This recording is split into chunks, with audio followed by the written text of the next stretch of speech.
Welcome back to the KCC. This is Kenny's Chelsea channel, and today we're going to be reviewing the match against Crystal Palace at their home, Selhurst Park.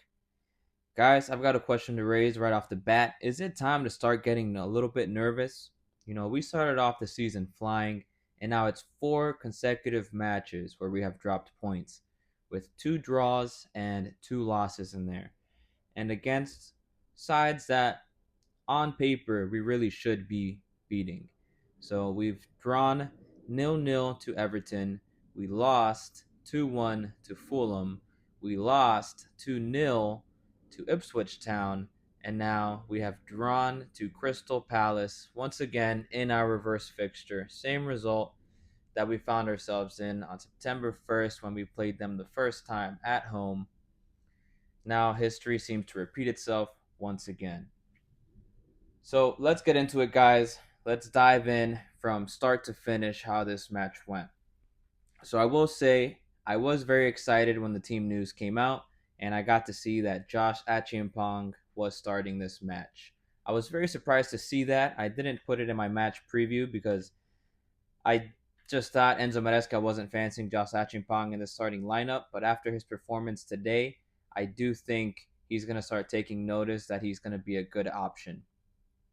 Um, if we look at the entire lineup that Enzo Maresca went with, we'll see here. So he started with Robert Sanchez in goal, which I was very impressed by today. I would say that definitely the goal that they scored on us, Mateta with the equalizer, that was nothing on Robert Sanchez's part that he could have done about that goal there. I think he had a very good match today. Aside from maybe Cole Palmer, I'd say maybe Robert Sanchez was our best performer today. Very alert, very good saves. So I was very happy with Robert Sanchez's performance. He really did prove why he is just that one little tiny bit of a level above Jorgensen at this point in time, and why we need to continue to trust him until we can hopefully bring in a true world class keeper sometime in the future. Because if we're not going to do that, then I'd say it's probably our best option is going to be to just keep Robert Sanchez in the meantime, because I don't want to keep having 30 different goalkeepers on our books and they're all right about around the same level where it's, you can pick and choose your favorite out of the bunch, but there's not a whole lot of difference when it comes to quality and output from each of them. So we had Robert Sanchez in goal. We had Malo Gusto return to the side, starting at right back. I think he's looked out of form recently. I think his first half performance wasn't very strong. Second half, he looked a lot more solid, but still, we're not seeing Malo Gusto from last season when he came in to replace Reece James while he was out injured. And I think that might have to do more with the tactics and the ideas that Enzo Maresca is bringing into the side. I feel like he really flourished under Pochettino, just running up and down that right hand flank, defending well, and putting crosses into the box. He was doing a very good job at that under Pochettino last season. This season, where he's been asking him to either defend in a back three or inverting into the midfield, we haven't been seeing his strengths. But it looks like in this match, we did get to see Gusto kind of bombing up that right side a little bit more, but still we did not see him as effective as we would like. Starting next to him, we saw the academy graduate. Really had a center back partnership of the two Cobham boys, Josh Achiampong and Levi Colwill. I would say both of them had, pretty good matches. Levi Colwill ended up picking up a yellow card in the match. Josh Achiampong, what I will say about these Cobham boys is they all look extremely composed, very calm on the ball. None of that nervousness, no terrible back passes, no hospital passes like we saw from Axel Disasi in the Ipswich game. So I was happy to see that from Josh Achiampong. I would be interested in seeing a different lineup for that defense, possibly even in the next game. Well, not in the next game versus Morecambe in the FA Cup, but in our next Premier League game, I would like to see maybe Levi Colwill at left center back with Tosin Adarabioyo at right center back, and then playing Josh Achiampong in that right back position. and see how he does there, because I really don't think we're seeing the best out of Malo Gusto right now. So a little disappointed that we weren't able to keep the clean sheet today. That clean sheet would have been enough to see out the 3 points. But it just seems like at the moment it is impossible for Chelsea to keep a clean sheet. As disappointing as that is, we really need to do something about that defense. And it's not even like we're shipping a whole ton of goals. It's just we can't hang on to a lead. We can't stay solidified all the way until the end. We can't stay fully focused for a full 90 minutes to make sure we can keep a clean sheet. Aside from that Everton game where it ended 0-0. So very disappointed in the side. And then I left back with Kukureya. Kukureya has extremely dipped in form out there. I would say he did not play a good match today. Did not like what I saw from him. Munoz was tearing him up over on that side tonight. Kukureya, I don't know. He was looking great at the start of the season. He was riding off that high after winning the Euros with Spain. And ever since then, well, really ever since that red card at the end of the match against, what was it, Brentford? I think after that red card, since he came back into the side, he scored 2 goals. Um, because he scored that second goal in the Conference League game after his red card. But then when he came back into the Premier League, he just hasn't looked like his old self. So very disappointed in Kukureya's performance. And in the midfield, we had Caicedo and Enzo. Enzo was all over the pitch. I feel like in the first half, we saw him playing more on the left side. And then on the second half, we saw him more lying a little bit deeper on the right side of the midfield. Moises Caicedo, like always, very strong defensively, doing a good job carrying the ball up the field, progressing with his passes. Enzo Fernandez picked up a yellow card in this match as well. There was even some calls for him to get a second yellow towards the end of the match. Definitely wasn't enough in that. It would have been just straight blasphemy if the referee would have gave Enzo his second yellow for that challenge. And then we go a little bit higher. We got Neto, Palmer, and Sancho. Palmer starting in the 10. Pedro Neto starting in the right wing position. And Sancho over on the left. Sancho and Neto, I feel like they both started the game very lively. I mean, Sancho obviously helping with the beautiful assist to open the scoring in this match, but they both kind of faded as the game went on, which was a little sad to see. And I wish we really did have more options off the bench to keep that spark going, because we really started very lively. I loved how we started the match, but as the game continued, you just saw a drop off tremendously from both wingers. Palmer, I feel like, was very consistent. He had a great match today, got the opening goal, and then even after that, putting in a lot of key passes, most of them through to Nico, which Nico started up top. As we can see, Nico was working extremely hard, man. I love you, Nico Jackson, but you gotta improve your finishing, man. He had chance after chance after chance today. He could have had himself a hat trick. At the very least, he needed to score at least 1 goal today with the amount of chances he had, but none of them on target, which is the craziest thing to me. He had so many chances, none of them going on target. So let's get into how the match went from start to finish, guys. So, of course, like I said, I was very excited with the lineup. We started off the game very well. In the 13th minute, Cole Palmer scores from a beautiful assist by Sancho. The pre-assist coming from Levi Colwill. Beautifully weighted ball from Colwill into Sancho. Sancho with a brilliant dummy. Lets the ball go through his legs. Runs around the defender into a ton of open space. Gets the ball on the other side. Brings it in. He's coming up against 2 defenders. Just slips the ball through to Cole Palmer. Cole Palmer takes 1 touch onto his left foot and slots it into the back of the net, putting us up 1-0. At this point, I'm thinking, all right, guys, we got to put another one in. I'm glad we got that first goal in early. That's very good. That puts us in a very advantageous position for the rest of the match. But if we don't put at least that second goal in, it's going to be a nervy one. And that's exactly how it went. So Neto almost finds Palmer for his second. Just put the ball a little bit beyond him. He took his defender on the right side, got past him, put the ball into the 6-yard box, but it was, just had a little bit too much on it, just ahead of Palmer.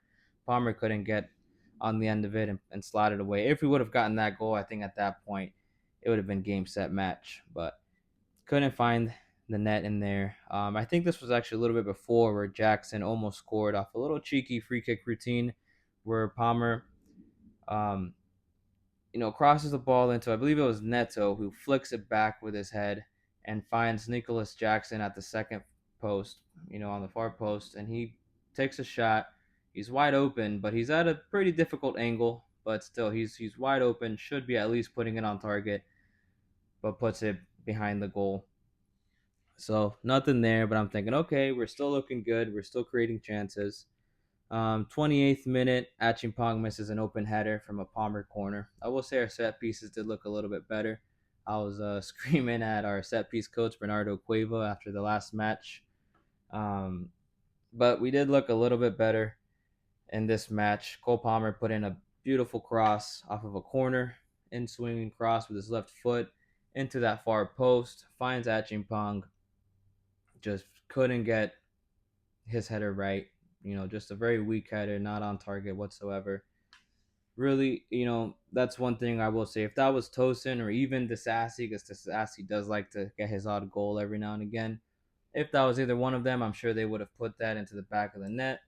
But Achimpong is still young. He'll get more chances in the future. But what a beautiful storyline that would have been. Could you imagine? He gets his first full Premier League debut and scores, in his debut. We've seen a couple of those with, the likes of like Fikayo Tomori and Trevoh Chalobah. So it would have been really nice to see that from Achimpong today, but wasn't lucky today. Um, let's see. Wingers. So in the 34th minute, Mateta nearly scores. I don't remember exactly. It looked like it might have been two deflections. I think it was maybe Kukureya and Levi Colwell, if I remember correctly. Or I think maybe Caicedo and Colwell that deflected it and just whipped past the goal on the outside of the post. Um, and then just a couple minutes later, Palmer plays in a beautiful pass through to Nico. And then Nico, one on one with the defender, puts it onto his left and then tries to score with the outside of his boot, like we have seen him do earlier in the season. Try to score with the outside of the boot with a beautiful trivela, but once again, off target, just wide of the post. So these are chances I'm talking about. You have to at least trouble the goalkeeper on these opportunities because if not, these are just completely wasted chances. Once again, a little bit later, 41st minute, Caicedo takes a long range strike that nearly misses. And I would like to see a lot more of these. Like, same way how even Tony Rudiger back in the day, he'd at least once a match, you'd see him carry the ball up and take a long range strike.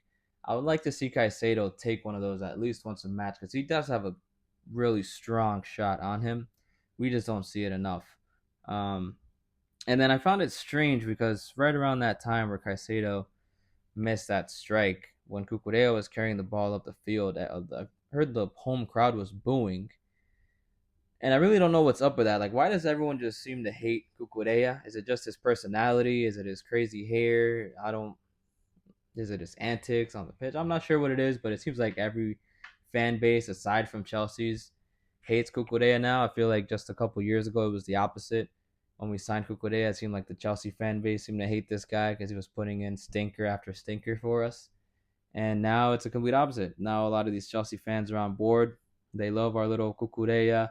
Se toma una estrella, se come una paella. But then all the opposition fans just freaking boo this guy every time he touches the ball. Not sure what that's all about, but found that a little strange. Um, so 43rd minute, Palmer takes a long range effort. That was way off the mark. I don't know. That was just a heat check. He was feeling himself in that moment. He was like at least 35, 40 yards out. Just says, hey, I'm Cole Palmer. I'm going to try this. And didn't work out for him. He didn't even really go with power. It seemed like it was kind of like a curling effort. I'm not sure what he was really trying to do there. I don't know if he kind of saw the goalkeeper out of position a little bit, but didn't seem like the best option there. He did have, a few other players he could have passed it to in that opportunity. But yeah, to close out that first half, we went into halftime with a 1-0 lead over Crystal Palace. Robert Sanchez was looking good. He had a couple good saves. But this was very similar. This was looking very, very similar to the reverse fixture against Crystal Palace, where we scored in that first half. And then we had to come out prepared in the second half because if not, they were going to be coming at our necks. And that's exactly what they did. And I'm not sure what's going on here because it seems like earlier in the season we were coming out looking strong in the second half, maybe even stronger than we did in the first half. But as of late, you've noticed a drop off. So I'm not sure what Enzo Maresca is telling these guys in that dressing room at halftime, but it seems like we always seem to lose control a little bit starting off in the second half in our last few matches. The opposition team just comes out firing, putting a lot of pressure on us. And usually that's when we concede our goal, is when they're just coming at us with constant pressure, constant pressure, constant pressure, and eventually the opposition can find a goal. I was proud of the boys because we were able to see it out. And it seemed for a second like we had weathered the storm, because Munoz was really just causing a lot of problems over there. Sancho was having to track back a lot, which is not something you see very often because Cucurella was getting absolutely cooked out there by Munoz. So, second half, in the 48th minute, Eze almost scores. They're just mounting on the pressure. 55th minute, off of a corner, Robert Sanchez makes a great save. And then around the 60th minute, we start to gain a little bit more control. We start to get the possession back a little bit. I'll throw the momentum chart up there so you guys can see. Chelsea definitely had most of the momentum, especially in the first half. And then that second half, you can see that huge onslaught of pressure from Crystal Palace to begin the second half. And then after that, Chelsea did kind of regain control, but there were still, Crystal Palace was still having their moments. So 69th minute, I believe Palmer plays it back to Enzo right on the edge of the box, and he just tries to pass it into the net, Toni Kroos style. But story of the day, once again, off target. We just weren't putting any of our shots on target, and that's what was killing us. We weren't even troubling the goalkeeper, at least allowing us another opportunity off of a rebound or something. So 70th minute, right after a back pass from the defender, Nico intercepts it, almost scores once again, gets past his defender, through on goal with the goalkeeper. This time takes a shot with his left foot. Bam, same result, just wide of the mark. It's like, come on, Nico, you gotta be putting these away, man. And it's so tough for me because I'm a huge Nico Jackson believer. I believe in him big time. I'm a big fan of his. I really do feel like he can succeed here at Chelsea. But it's becoming more and more evident we have to bring in an experienced, prolific striker at this club. We can't do it right now with just Nicholas Jackson and Mark Gue at the club. Looks like Nkunku's already got one foot out the door. And even if he does stay here, it doesn't seem like he's going to be doing enough for us in that striker position to back up Nicholas Jackson anyways. So Nicholas Jackson, very disappointing match because he really was working hard and creating those chances for himself, but his finishing just has to improve, man. It was very disappointing to see just shot after shot after shot going wide of the mark. And that's why you see on the 80th minute, Enzo Maresca decides to bring on Mark Gue, the birthday boy, on for Nicholas Jackson, which I would say one thing, with a few decisions that we saw from Enzo Maresca today, it seems like he kind of was listening to the Chelsea fans because I saw a few things today that I've been hearing a lot of Chelsea fans, not even just in the comment sections and on the internet, but even a lot of content creators crying out for Mark Gue to come on for Nicholas Jackson late in games instead of Nkunku to see how he does. And also, crying out for Josh Achimpong to start, like myself, has been, crying out for that for a while. So he did listen in those terms, but once again, I do feel like he made his subs a little too late today. I do understand he trusts his own vision. He thinks he can, see it out with what his original plan was. And that's probably what a lot of those Leicester fans were talking about when we appointed Enzo Maresca as manager, where they're saying, this guy, he only has his plan A, he never has a plan B. And I think I'm starting to see a little bit of that, of what they were talking about, because I think those late subs are always a big indication. Because I believe, I can't remember exactly, I think it might have been Tuchel that was very similar in that way, where he just trusted his original plan. And, even when it seems like the subs are necessary, you got to bring on another spark. You got to bring on some fresh legs to keep the momentum going. He's just like very adamant on trusting the original plan and not straying away from that. And that's what I feel like has been happening with Enzo Maresca. But 80th minute, he brings on the birthday boy, Mark Gu, which I do feel like he did okay. Of course, you're not going to expect Mark Gu to just come on and score a goal right away, but he was putting pressure on the defenders, causing some mistakes back there. But literally a minute after Gu comes on, Mateta equalizes. I believe it was Cole Palmer who lost the ball in the middle of the field, and they break on us. They play it out to the left to Eze. I think Eze is about to take a shot, but instead he squares it to Mateta, and Mateta just puts it away, equalizes 1-1. I'm sitting there hoping. Didn't look like it, but I'm just hoping. Let's see. Hopefully they can call this offside, something in our favor to kind of give us a second chance. But in this life, man, in this life, man, you don't always get second chances. You're not always afforded that luxury. So, man, it was very frustrating, but we concede the equalizer after missing so many opportunities, so many chances wasted, and then it comes back to bite us in the ass once again. Ateta finds the equalizer. And that was another big issue today. I feel like we were just losing that ball in the middle of the park too often. I saw it again later on with Caicedo. So that's something we need to clean up. And I think that might even have to do with these players being fatigued, being a little leggy. Because everyone was talking about at the start of the season, oh, Chelsea, they have 1,000,001 players, blah, blah, blah. We might have 200 players on our books right now. That doesn't mean we have 200 players that have enough quality in them to break into this senior squad. You know, right now we look at our bench. That bench looks pretty weak. We need to add some squad depth into this side, or we're going to be in serious trouble. We have no replacements for our midfield.